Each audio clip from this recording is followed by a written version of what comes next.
میلا چشمہ۔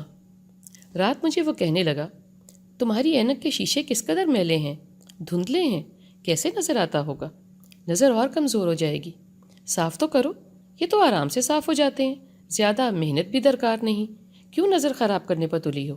کیوں سمجھ نہیں آتا کہ آنکھیں کتنی بڑی نعمت ہیں، اور اللہ سونے نے تمہیں تو کس قدر حسین آنکھیں دی ہیں، اور مالک کائنات کی دنیا اتنی حسین ہے، اور کیا کیا کہتا رہا اور سمجھاتا رہا۔ اس معصوم کو کیا معلوم کہ یہ عمل خود ساختہ ہے۔ میں نے جان بوجھ کے اینک کے شیشے صاف نہیں رکھے تاکہ باہر دھندلا ہی رہے اور میرا دھیان خود کے اندر کی طرف ہی رہے، نہ چمک دیکھوں نہ ہی لپوں۔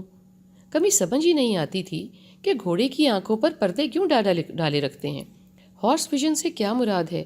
اگر چل پڑو تو معلوم پڑتا ہے کہ چاہیے ہی ہارس ویژن، کیونکہ یہی درکار ہے۔ سیدھے سیدھے دیکھو اور سیدھے سیدھے چلو، نہ دھیان بٹے نہ سوچ الجھے۔ جب معلوم ہی نہ ہوگا کہ اراں اور وراں کیا ہو رہا ہے تو خیر ہی ہوگی کہیں، اور دھیان جائے گا ہی نہیں، کہیں پرواز کرے گا ہی نہیں، ٹھہرا ہی رہے گا۔ خود کے مقام میں کھڑے ہی بہت کچھ ہے کرنے کو، پڑھنے پڑھانے سے پہلے، راہگیروں کو دیکھنے ملنے سے پہلے۔ آؤ میں آپ کو اینک کے شیشوں سے پیچھے کی سیر کراؤں، ملاقات کراؤں خود سے آپ کی، اور خود بھی کروں خود سے، پھر آپ سے بھی کروں۔ میں ایک بڑے سے گھر کے چھوٹے سے کمرے سے باہر دیکھنے لگی تو دنیا تو بہت مختلف تھی اس سے جو مجھے بتائی جا رہی تھی۔ کچھ مہاتما بدھ جیسی کہانی ہے، رونق میلے، سکھ سویرے۔ میں آس پاس کے لوگوں کی طرف دیکھنے لگی، لگتا تھا میں قید میں ہوں اور وہ آزاد۔ ہم پاتے کم ہیں، وہ کھاتے بھی کم ہیں اور کھوتے بھی کم ہیں۔ یہی سوچتے دن مہینے سال گزرتے گئے، سوچ نے ساتھ نہ چھوڑا۔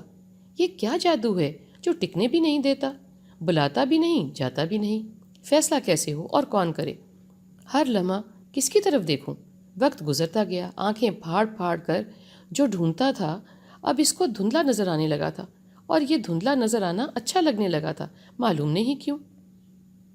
اب معلوم ہونے لگا ہے کہ کیوں، اس لیے کہ باہر کی طرف کی فکر ہی کم ہو گئی ہے نا۔ جیسے جب سماعت کم ہو جاتی ہے تو باتیں پرکشش کم ہی لگتی ہیں، بلاتی ہی کم ہیں، اور جب کم بلاتی ہیں تو کون بلاتا ہے؟ تب میں خود ہی خود کو بلاتی ہوں، خود سے ہی محو گفتگو رہتی ہوں، خود کی ہی سنتی ہوں اور خود کو سناتی ہوں۔ پہل تو کوئی خاص اچھا نہیں لگتا تھا، خود کی عادت ہی نہیں تھی، کبھی کسی کا دھیان کبھی کچھ گمان۔ زندگی یہی ہوتی تھی نا، دوسروں کی ٹوہ میں زندگی کی گزران۔